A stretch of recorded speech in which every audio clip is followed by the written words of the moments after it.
Hello বন্ধুরা, কেমন আছো?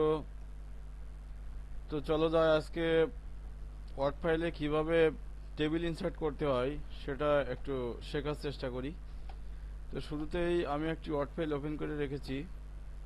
তো শুরুতেই ওয়ার্ড ফাইল ওপেন করে নিব।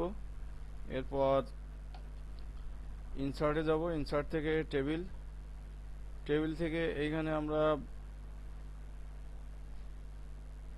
এইখান থেকে আমরা টেবিলের রো কলাম সেট করতে পারি। তো যেগুলো আমার প্রয়োজন বা আমাদের প্রয়োজন অনুপাতে বা প্রয়োজন অনুযায়ী আমরা টেবিল ইনসার্ট করতে পারি। ওকে, এভাবেও করা যেতে পারে। আবার আমরা ইনসার্টে যাব, ইনসার্ট থেকে টেবিল, টেবিল থেকে নিচে insert table, draw table and so on.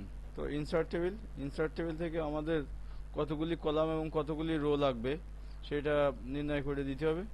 এখানে সে 5টা কলাম এবং 3টা বা 2টা রো আছে, আমি এখানে ওকে করে দিই। দেখো বন্ধুরা, এখানে কলাম এবং রো সেট হয়ে গেল। তো এইভাবে আমরা আমাদের প্রয়োজন অনুযায়ী কলাম এবং রো সেট করতে পারি। এরপর আমরা যদি বাড়াইতে চাই তাহলে এখান থেকে আমরা ট্যাব দিয়ে রো বাড়াইতে বা কমাইতে পারি। এখান থেকে একটা আমরা যদি বাদ দিতে চাই তাহলে আমরা বাদও দিতে পারবো। সেক্ষেত্রে আমাদের কোথায় যেতে হবে? সেক্ষেত্রে আমাদের যেতে হবে ডিজাইনে, ডিজাইন থেকে ইরেজ।